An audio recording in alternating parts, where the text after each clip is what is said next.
Mr. President and members of the media, it is a great pleasure and privilege to welcome back President Obama and the First Lady in India. Mr. President, we are honored that you accepted our invitation to be the chief guest of our Republic Day. And I know how busy you are. It is special because on this day, we celebrate the values shared by the world's two largest democracies. We are also the first United States President to visit India twice in office. It reflects the transformation in our relationship. It shows your deep personal commitment to this partnership. It tells us that our two nations are prepared to step forward firmly to accept the responsibility of this global partnership for our two countries and for shaping the character of this century. The promise and potential of this relationship has never been in doubt. This is a natural global partnership. It has become even more relevant in the digital age. It is needed even more in our world for far-reaching changing and widespread turmoil.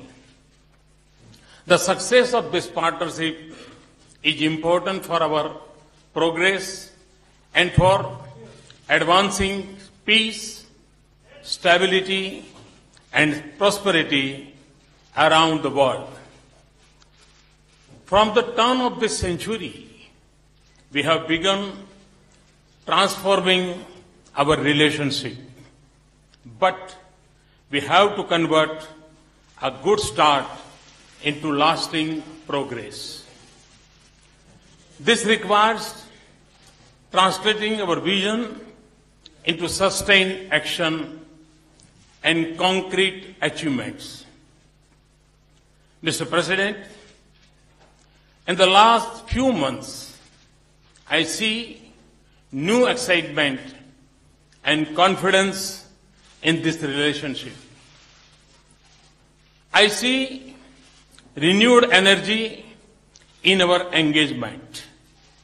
Thank you for your leadership and for setting the tone last September when I visited White House. The civil nuclear agreement was the centerpiece of our transformed relationship, which demonstrated new trust. It also created a new economic opportunities and expanded our option for clean energy. In the course of the past 4 months, we have worked with a sense of purpose to move it forward. I am pleased that 6 years after we signed our bilateral agreement, we are moving towards commercial cooperation. Consistent with our law, our international legal obligations, and technical and commercial viability. President Obama has also assured me of strong U.S. efforts in support of India's full membership of the 4 international export control regimes at earliest. Today, we also decided to take up our growing defense cooperation to the new level. We have agreed in principle to pursue co-development and co-production of specific advanced defense projects. This will help upgrade our domestic defense industry and expand the manufacturing sector in India. We will also explore cooperation in the area of advanced defense technologies. We have renewed our defense framework agreement. We will deepen our cooperation on maritime security. Terrorism remains a principal global threat. It is taking on a new character even as existing challenges persist.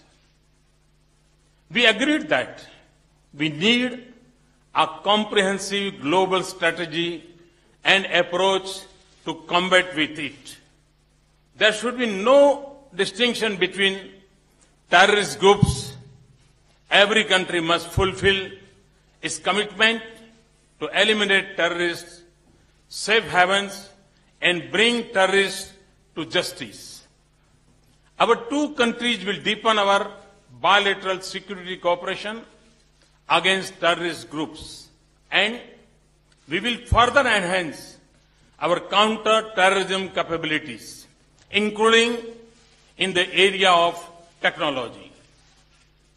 President Obama and I agree that a strong and growing economic relationship is vital for the success of our strategic partnership. Economic growth in our two countries is becoming stronger. Our business climate is improving. This gives me a great optimism about our economic ties. In addition, we have established a number of effective bilateral mechanisms to identify opportunities and also help our business, trade and investment more. We will also resume our dialogue on bilateral investment treaty. We will also restart discussions on social security agreement that is so important for the hundreds of thousands of Indian professionals working in the United States. For President Obama and me, clean and renewable energy is a personal and national priority. We discuss our ambitions, national efforts, and goals to increase the use of clean and renewable energy. We also agreed to further enhance our excellent and innovative partnership in this area. I asked him to lead international efforts in making renewable energy more accessible and affordable to the world. President and I express hope for a successful Paris conference on climate change this year. We will continue to deepen our collaboration in science and technology, innovation, agriculture, health, education, and skills. These are central to the future of our two countries and also give us an opportunity to help others around the world. Indeed, our strategic partnership will only be complete if we assume our responsibility to work together to promote development and connectivity in our vast region. President Obama and I agreed to pursue this goal with sense of priority. President and I had an excellent discussion on global and regional issues. In particularly, we renewed our commitment to deepen our cooperation to advance peace, stability, prosperity in Asia, Pacific and Indian Ocean region, which is critical for the future of our two countries and the destiny of this world. We will also work closely to help Afghanistan through its transition. Our relationship stands at a new level today. we have outlined a broad vision for our friendship and cooperation that reflects the opportunities and challenges of this century. As Lord Buddha said, noble friends and companions are the whole of the holy life. We have decided to give this critical partnership a new thrust and sustained attention. For this, we have agreed that India and the United States must regular summits at greater frequency. And we also established hotlines between myself and Barack and our national security advisors. At the beginning of this year, we start a new journey. Let me welcome you once again, Mr. President. It is a great pleasure to have you with us. Thank you very much. Thanks a lot. Thank you.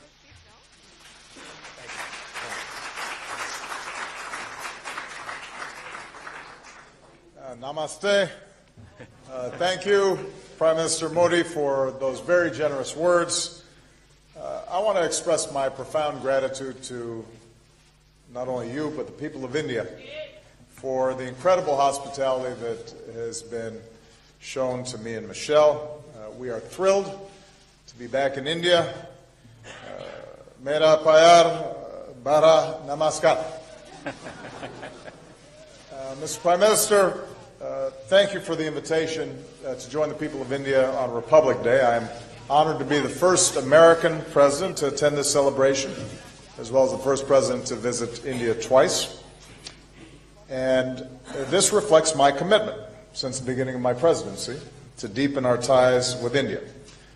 I'm pleased to be joined by members of my administration, as well as members of Congress and business leaders from the United States, all who believe that a strong relationship with India is critical for America's success in the 21st century. As two great democracies, two innovative economies, two societies dedicated to the empowerment of our people, including millions of Indian Americans, we are natural partners. When I addressed your parliament on my last visit, I laid out my vision for how India and the United States could build a defining partnership for the 21st century. And since then, we've made significant progress. Our trade has increased. Our militaries exercise together more. We're cooperating on key global challenges, from nuclear proliferation to global health. And Mr. Prime Minister, your election and your strong personal commitment to the India-U.S. relationship gives us an opportunity to further energize these efforts. I was proud to welcome you to the White House last fall. Your reputation preceded you. As many of you know, in New York, the Prime Minister appeared in Madison Square Garden and was greeted like a Bollywood star. And it was, I think, a signal of the deep friendship between our peoples, as well as our close ties that we are working to expand even further. At the White House, we agreed to take this partnership to a new level. We advanced that work today. Prime Minister Modi, thank you for hosting me, including our chai pe churcha. We need more of those in the White House. But even as this visit is rich with symbolism, we made substantive progress. Prime Minister has already indicated the United States and India have declared a new declaration of friendship that elevates and formalizes our partnership. And not only is it grounded in the values we share, but it commits us to more regular meetings at the leaders level and sets up frequent consultations across our government. We agreed that our trade and economic partnerships must focus on improving the daily lives of our people. Prime Minister Modi described for me his ambitious efforts to empower rural Indians with bank accounts and to ensure clean water and clean air for the Indian people. And we want to be partners in this effort. In the last few years, trade between our two countries has increased by some 60% toward a record $100 billion. We want to trade even more. So we welcome the reforms that the Prime Minister is pursuing to make it easier to do business here in India. Today we achieved a breakthrough understanding on two issues that were holding up our ability to advance our civil nuclear cooperation, and we're committed to moving towards full implementation. And this is an important step that shows how we can work together to elevate our relationship. We also, as the Prime Minister noted, agreed to resume discussions about a possible bilateral investment treaty. And we will continue to pursue export reforms so that we can advance more high-tech collaborations with India. I'm also pleased that we agreed to a number of important steps to promote clean energy and to confront climate change. We very much support India's ambitious goal for solar energy and stand ready to speed this expansion with additional financing. We're also launching new joint projects to improve air quality in Indian cities. The United States will share more data and develop tools to help India assess and adapt to the impact of climate change and to help vulnerable communities become more resilient. And going forward, we've agreed to work together to make concrete progress this year towards phasing out hydrofluorocarbons under the Montreal Protocol, and the Prime Minister and I made a personal commitment to work together to pursue a strong global climate agreement in Paris. As I indicated to him, I think India's voice is very important on this issue. Perhaps no country could potentially be more affected by the impacts of climate change, and no country is going to be more important in moving forward a stronger agreement than India, so we appreciate his leadership. We agreed to deepen our defense and security cooperation. We've renewed the framework that guides our defense cooperation for another 10 years, and in a major step forward for our relationship, our defense technology and trade initiative will allow us to jointly develop and produce new defense technologies. We've also agreed to a new vision for the Asia-Pacific so that we're doing more together to advance our shared security and prosperity in this critical region. I thanked the Prime Minister for India's strong counterterrorism cooperation and reiterated, even as America's combat mission is over in Afghanistan, we're going to continue to be strong and reliable partners for the Afghan people who have benefited from India's generous assistance over many years. I thanked the Prime Minister for his continued support for ongoing efforts to prevent Iran from acquiring a nuclear weapon and to arrive at a just diplomatic solution. And finally, we discussed what more we can do as global partners. I reiterated and reiterate to the Indian people today that we support a reformed UN Security Council that includes India as a permanent member. At the same time, we see India playing a greater role in ensuring international security and peace and meeting shared challenges. As a leading contributor to UN peacekeeping missions for many years, India can help the world do even more to protect citizens in conflict zones. We welcome India's leadership in combating diseases and promoting global health that advances the rights and dignity of citizens around the world. So, Mr. Prime Minister, thank you for welcoming me. I very much look forward to tomorrow's ceremonies, which I'm told are truly spectacular. I'm looking forward to a chance to speak directly to the Indian people on the radio and in my speech on Tuesday about what I believe we can achieve together. This new partnership will not happen overnight. It's going to take time to build and some patience, but it's clear from this visit that we have a new and perhaps unprecedented opportunity, and deepening our ties with India is going to remain a top foreign policy priority for my administration. So let me just say, Chule Sasas. Thank you very much. Thank you, President.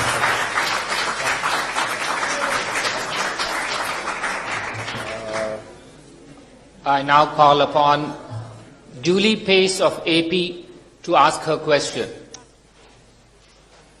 Thank you, Mr. President and Mr. Prime Minister. Mr. President, I wanted to ask you about the situations in both Yemen and in Ukraine. On Yemen, you've held up the U.S. counterterrorism campaign there as a model for what you're hoping to achieve in your mission against the Islamic State group. How does the political upheaval in Yemen affect U.S. efforts there, And will it cause you in any way to retool aspects of your broader counterterrorism strategy? And on Ukraine, pro-Russian rebels are again launching new offenses. How at this point can you justify not taking a different approach given that the Minsk agreement has all but failed and sanctions may have had an impact on the Russian economy, but they don't appear to be changing Russia's calculus when it comes to Ukraine? And Mr. Prime Minister, I wanted to go back to climate change.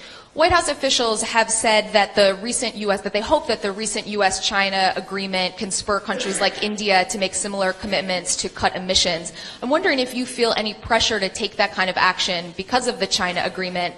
And can a Paris climate summit produce a substantial result without that type of commitment from India? Thank you. Good. Well, first of all, with respect to Ukraine,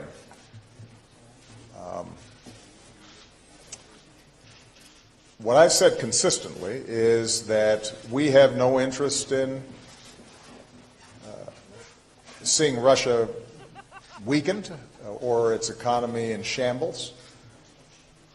We have a profound interest, as I believe every country does, in promoting a core principle, which is large countries don't bully smaller countries. They don't encroach on their territorial integrity. They don't encroach on their sovereignty, and that's what's at stake in Ukraine.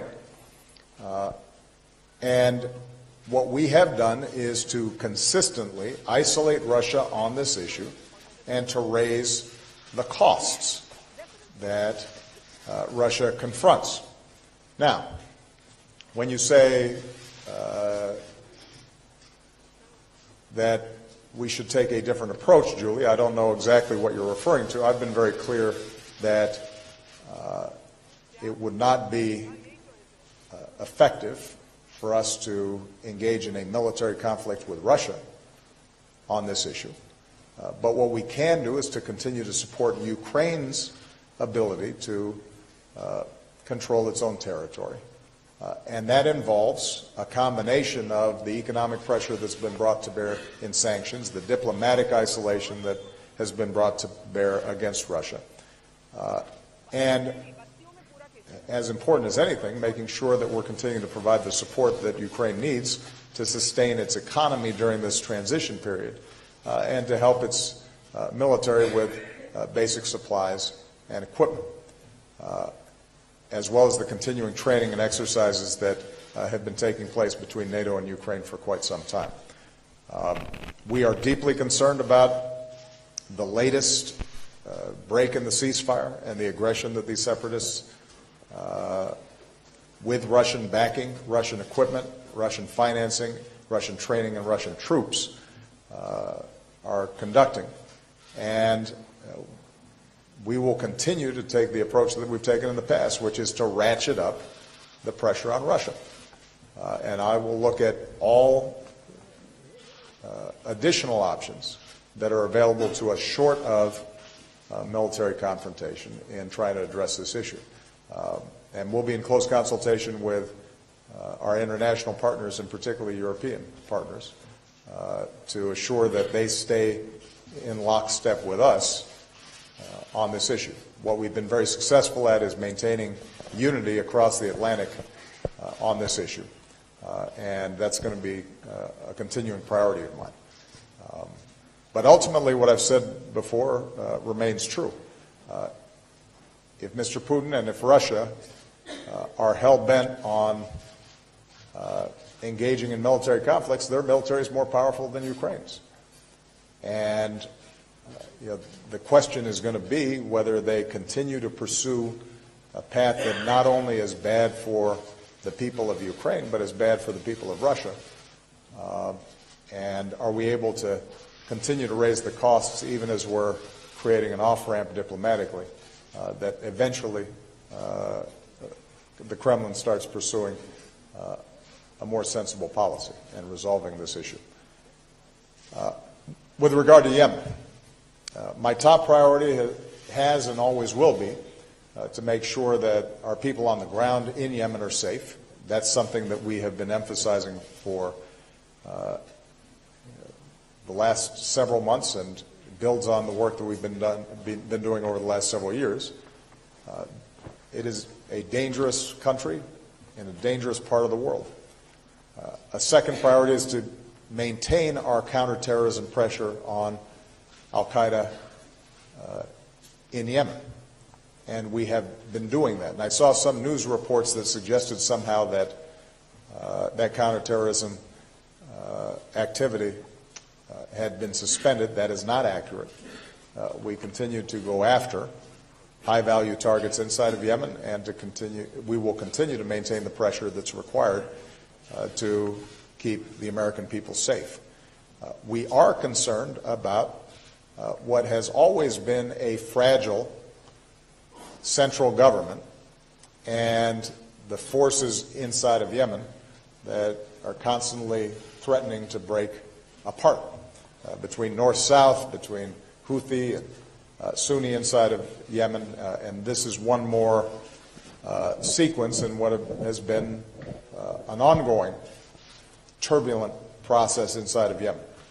And what we are advising, not just the various factions inside of Yemen, but also working with our partners like the Gulf countries who have impact and influence inside of Yemen, is that at this point what's needed is to respect a constitutional process that can resolve some of these differences peacefully and assure that all the groups inside of Yemen are resorting to political rather than military means to resolve these differences. But I guess the point, Julie, is Yemen has never been a perfect democracy or a island of stability. What I've said is that our efforts to go after terrorist networks inside of Yemen without a occupying U.S. Army, but rather by partnering and intelligence sharing with that local government, is the approach that we're going to need to take, and that continues to be the case. The alternative would be for us to play whack-a-mole every time there is a terrorist actor inside of any given country to deploy U.S. troops. And that's not a sustainable strategy. So we'll continue to try to refine and fine-tune this model, but it is the model that we're going to have to work with because the alternative would be massive U.S. deployments in perpetuity, which would create its own blowback and cause probably more problems than it would potentially solve. And we're going to have to recognize that there are going to be a number of the countries where terrorists have located that are not strong countries. That's the nature of the problem that we confront. Terrorists typically are not going to be locating and maintaining bases and having broad networks inside of countries that have strong central governments, strong militaries, and strong law enforcement. By definition, we're going to be operating in places where oftentimes there's a vacuum or capabilities are somewhat low. And we've got to just continually apply patience, training, resources, and we then have to help, in some cases, broker political agreements as well. So it is a long, arduous process. It is not neat and it is not simple. But it is the best option that we have. And what we have shown is that we can maintain the kind of pressure on these terrorist networks even in these kinds of difficult to operate environments. मैं समझता हूं कि चीन और America का जो जलवायु परिवर्तन के संबंध में समझौता हुआ है उसका भारत पर कोई प्रेशर है क्या? भारत एक स्वतंत्र देश है, उस पर न किसी देश का न किसी व्यक्ति का प्रेशर काम आता है, लेकिन प्रेशर है। प्रेशर इस बात का है कि हम भावी पीढ़ी को कैसी पृथ्वी देना चाहते हैं। क्लाइमेट चेंज इटसेल्फ एक बहुत बड़ा प्रेशर है। ग्लोबल वार्मिंग इटसेल्फ एक बहुत बड़ा प्रेशर है और जिसके भी दिल में भावी पीढ़ी के लिए चिंता है, आने वाली पीढ़ियों के लिए चिंता है, उनका ये दायित्व बनता है कि वे आज इस क्लाइमेट के संबंध में कॉन्शियस बने, उन रीति नीतियों को अपनाएं ताकि हम भावी पीढ़ी को एक अच्छी जिंदगी दे सके, अच्छा एनवायरनमेंट दे सके। और मैं मानता हूं ये प्रेशर हर देश पे होना चाहिए, हर सरकार पर होना चाहिए, हर व्यक्ति पर होना चाहिए और उसी प्रेशर को हम समझ पाते हैं और उसी को हम रिस्पॉन्ड कर रहे हैं।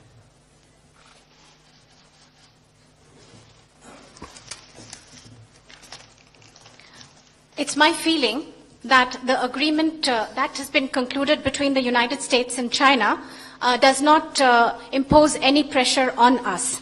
India is an independent country and there is no pressure on us from any country or any person. But there is pressure. When we think about the future generations and what kind of a world we are going to give them, then there is pressure. Climate change itself is a huge pressure. Global warming is a huge pressure. And all those who think about a better life and a better world for the future generations, those who are concerned about this, then it is their duty and their conscience. They would want to give a better lifestyle to the future generations, a good life and a good environment. There is pressure for all those people. There is pressure on all countries, on all governments, and on all peoples. Thank you. Last question, Ashish Singh, ABP News. Thank you, Akbar sir. Good evening to both Honorable Prime Minister and President Barack Obama. My question is for Prime Minister Narendra Modi, but let me first congratulate both of you for taking the relationship forward, more specifically on nuclear deal issue, जैसा प्रधानमंत्री जी आपने बताया. प्रधानमंत्री जी, आज हमने दिलचस्प तस्वीरें देखी आपकी प्रेसिडेंट ओबामा के साथ, अलग से ठीक उस तरह जिस तरह से वॉशिंगटन में हमने देखा था. मैं उस यात्रा के दौरान आपके वहां पर था. प्रेसिडेंट ओबामा आपके साथ आए थे, आप कुछ देर टहले, एक दूसरे के साथ बातचीत की, बेहतर तरीके से समझा. आज फिर हमने वो तस्वीरें देखी. इससे पहले सुबह आपने राष्ट्रपति को रिसीव किया एयरपोर्ट पर. ये खास मित्रता क्या है आप दोनों की? और आज जब आप दोनों मिले प्रधानमंत्री जी, तो किन बिंदुओं पर बात हुई, कौन सी बातें आप हमारे साथ शेयर कर सकते हैं? Thank you. जहां तक बातों का सवाल है, पर्दे में रहने दें. और हम बार बार इस प्रकार से क्यों मिलते हैं, ये सवाल बड़ा महत्वपूर्ण है. मैं इस क्षेत्र में नया हूं, लेकिन भी इस अल्प समय के अनुभव से मैं कह सकता हूं कि दो देशों के साथ रिश्ते कागज पर कहां फुल स्टॉप है, कहां कॉमा है, उसके आधार पर निर्धारित कम होते हैं. लीडरों के बीच खुलापन कितना है, एक दूसरे को जानने के अवसर कितने हैं, केमिस्ट्री कैसे मैच करती है, वो बहुत ज्यादा निर्भर करता है. और जब कैमरे से दूर अकेले में गप मारते हैं तो हम एक दूसरे को बड़ी निकटता से जान सकते हैं. मेरी और बराक के बीच में वो दोस्ती बन गई है.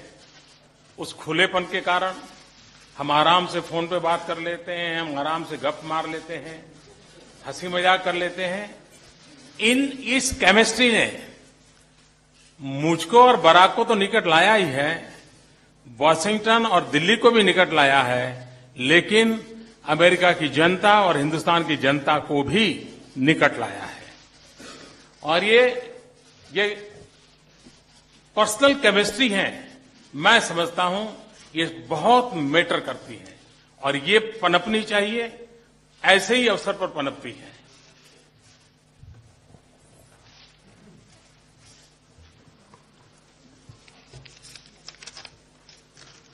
Yes, we had talks and Question. the question, okay. Excellencies, both of you held talks, and my question is to Prime Minister Narendra Modi. You've held delegation-level talks, but we often see, as you did in the US, both you Excellencies, beyond the delegation-level talks, go into a huddle and hold talks tete-a-tete. And what exactly do you talk about, and what is this friendship, and which are the issues that you discussed, and which are the issues that you can share with us? Yes, we held very detailed talks, and some of these, and the results and the issues that were discussed, let's keep them behind curtains. Why do we keep going into huddle and hold talks tete-a-tete? Well, I'd just like to say that I'm fairly new in this area. But with this little experience that I have gained over this short period of time, I can say that relations between countries depends less on full stops and commas and more between the relationship between leaders, the openness, how much they know each other, and the chemistry between them. This matters more and is very important. In fact, far from the camera, when we speak, then we become closer to each other. Barack and I have forged a friendship. There is openness when we talk, and we even joke and share a lot together. I think this is the chemistry which has not only brought Washington and Delhi, Barack and I closer, but also the two peoples of the two countries closer. Personal chemistry between leaders is very important, and this can only grow. Thank you. I would just add, the Prime Minister, as I said, it caused great excitement in the United States when he visited, and I do think that in addition to a personal friendship that we've been able to build in a fairly brief amount of time, we're also reflecting the warmth and affection between the Indian people and the American people.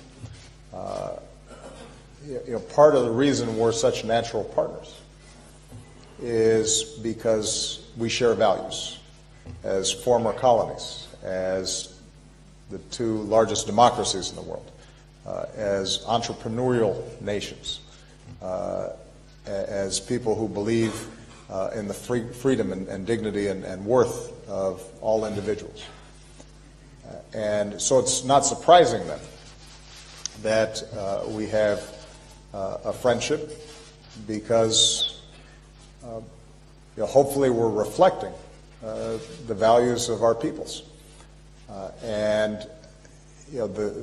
What I'm very excited about is given the Prime Minister's energy and ambition for his country and lifting people out of poverty and moving forward and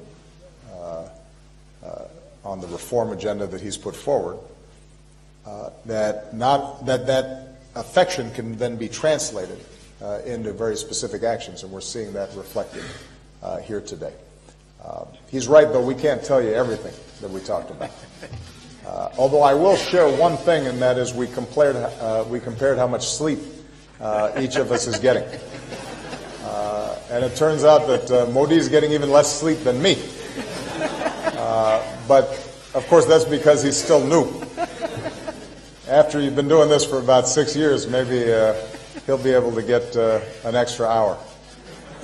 All right? Thank you very much, everybody. Thank you. Thank you. Thank you.